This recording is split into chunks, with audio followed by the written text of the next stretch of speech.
Sabe por que o escândalo do Banco Master não vai dar em nada? Porque estão envolvidos Alexandre de Moraes, o STF, políticos e muita gente grande nessa história. Quer entender esse caso todo? Fica aqui que o Léo Siqueira explica e já aproveita para me seguir. Mas antes, vamos voltar na origem do problema. O Banco Master surgiu em 2018, quando o Daniel Vorcaro, até então um desconhecido no mercado financeiro, aportou 400 milhões pela compra do Banco Master. O banco era irrelevante na Faria Lima, mas passou a chamar atenção pelo modo de fazer negócios. Funciona assim: a maioria dos bancos capta dinheiro com as pessoas através dos CDBs, os certificados de depósitos bancários. E para isso, eles remuneram uma taxa que não ultrapassa, em geral, 98% do CDI, que é a referência mais próxima da taxa Selic. Daí o banco, então, usa esse dinheiro em crédito consignado, cartão de crédito, capital de giro, crédito imobiliário. É o feijão com arroz bancário. O que o Master fazia era outra coisa. Ele captava dinheiro via esses CDBs também, só que ele pagava uma taxa altíssima, de até 140% do CDI. E com esse dinheiro, ele enchia os seus fundos com um monte de ativos esquisitos. Light, Ambipar, CVC, o Igafisa, ou seja, um custo de captação altíssimos com ativos completamente arriscados. Só que tem um detalhe nessa história toda. A maioria dos bancos, eles operam com uma alavancagem próxima de 6 vezes o patrimônio. Ou seja, para cada R$1 aportado na instituição,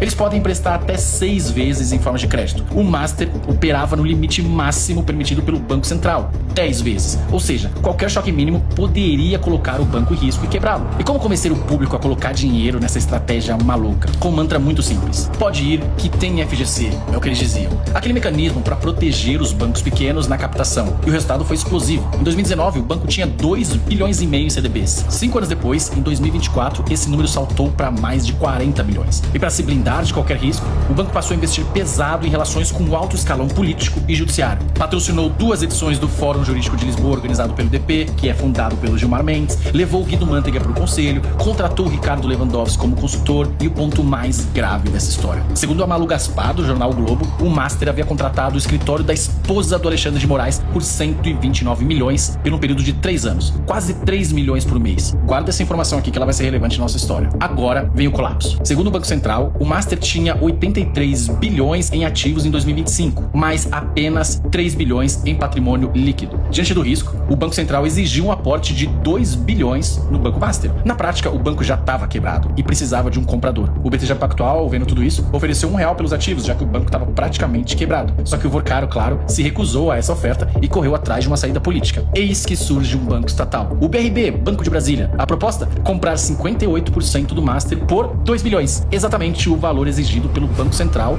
como aporte. E as reportagens indicam uma articulação política pesadíssima, com o envolvimento do governador Ibanez Rochas e outros nomes de Brasília. Entre eles, Ciro Nogueira, o presidente do PP. Ele foi o autor do que ficou conhecido como a Emenda Master, que tentava elevar a cobertura do FGC de 250 mil para 1 milhão, medida que, claro, beneficiaria bancos como o Master. Daí o assunto todo foi parar no Banco Central. E é aí que entra de novo Alexandre de Moraes. Lembra do contrato da sua esposa de 3 milhões ao mês? Segundo a Malu Gaspar, houve 3 tentativas de Moraes se reunir com o presidente do Banco Central, o Gabriel Galípolo, para conversar sobre o Banco Master. Olha o nível. O ministro do STF fazendo articulação política com o Banco Central por um contrato do escritório da sua esposa. Pois bem, o Moraes, claro, nega e disse que iria falar apenas sobre a Magnitsky. Sei. Pois bem, o Galípolo foi muito firme e rejeitou a compra do Master pelo BRB. E aqui, precisamos elogiar e aplaudir Galípolo e Banco Central. Foram muito firmes. Mas o caso não acabou. Depois do Vorcaro ser preso e parecer que havia justiça no nosso país, os processos envolvendo o Master subiram pro STF. Qual foi o resultado? Vorcaro foi solto 11 dias depois de ser preso. O Dias Toffoli decretou sigilo máximo sobre o caso, inclusive proibiu o acesso da CPI do INSS às quebras de sigilo do Vorcaro. Um detalhe curioso, apenas uma coincidência, a esposa do Toffoli já foi sócia do advogado de Vorcaro, segundo informações. Alexandre de Moraes, Dias Toffoli, Ciro Nogueira, sem citar outros nomes. Todos, de alguma forma, orbitando o mesmo escândalo do Master. Em um país sério, isso seria investigado até o fim. Aqui, vira segredo de Estado. E como sempre, a conta fica para quem acreditou que tinha FGC e que a lei valia para todos. E para eles, claro que não vai dar em nada.